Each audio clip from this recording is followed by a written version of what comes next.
Between Kalar Kahar and Khushab lies a land that has silently witnessed thousands of years of history. This road may look like an ordinary route of Punjab today, but in reality, it is a corridor that connects us to some of the greatest civilizations of the past. Running along the Salt Range, this region has been a gateway of trade, culture, and power. From the prehistoric settlements of the Indus Valley to the Buddhist monasteries and Hindu temples, every stone here tells a story.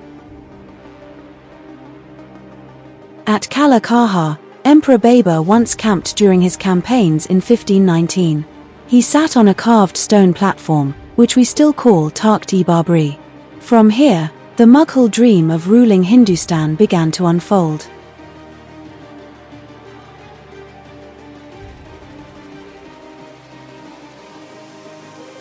Moving along this road, the remains of Malot Fort and the Kartas Raj temples remind us of the deep religious diversity of this land.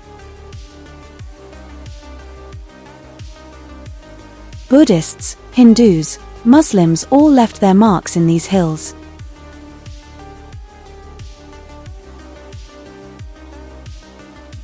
The Salt Range also holds within it one of the world's oldest and largest salt mines, Kura, believed to have been discovered in the time of Alexander the Great.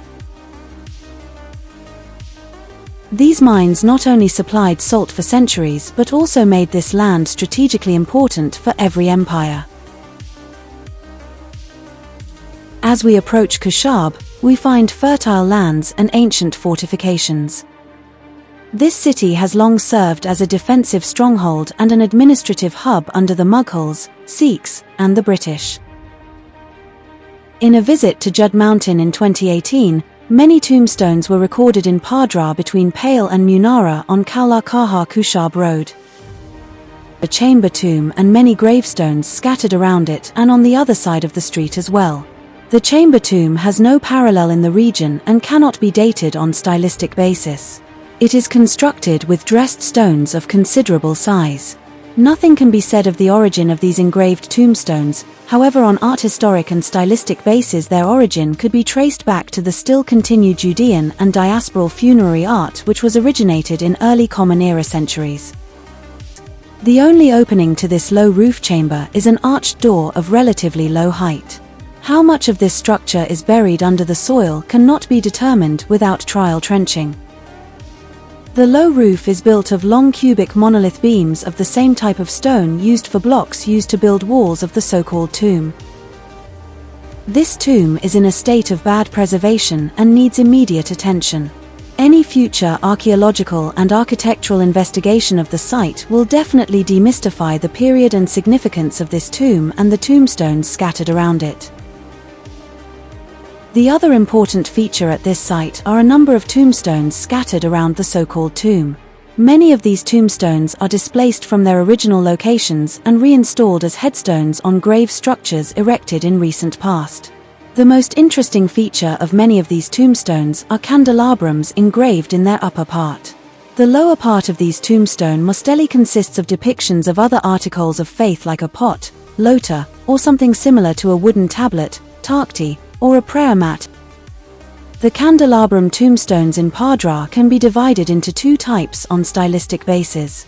The candelabrum with half-circle branches and the candelabrums with straight angular branches. Both types can only be studied in the light of Judean and diasporal funerary art which is still in practice in parts of the world. No other comparative art historical evidence is traceable yet, and unless other parallels are discovered, this will remain our only comparative tool. Candelabrum engravings' half-circular branches have the closest parallel in a marble slab from Randani catacomb, with a 7-branched menorah carved on it. This slab or tombstone represents a still continued Jewish tradition of carving candelabrum along with a set of other symbols on tombstones. The archaeological evidence for this veneer is available all over the Western and Eastern diaspora. This candelabrum style is well represented in beat Shiurim menorah depictions. One of Hammath Tiberia's candelabrum depictions also qualifies as a very close parallel where the candelabrum has no stand attached to it like Padra type I candelabrum engravings. All these candelabrum engravings are well documented and are easily available on internet.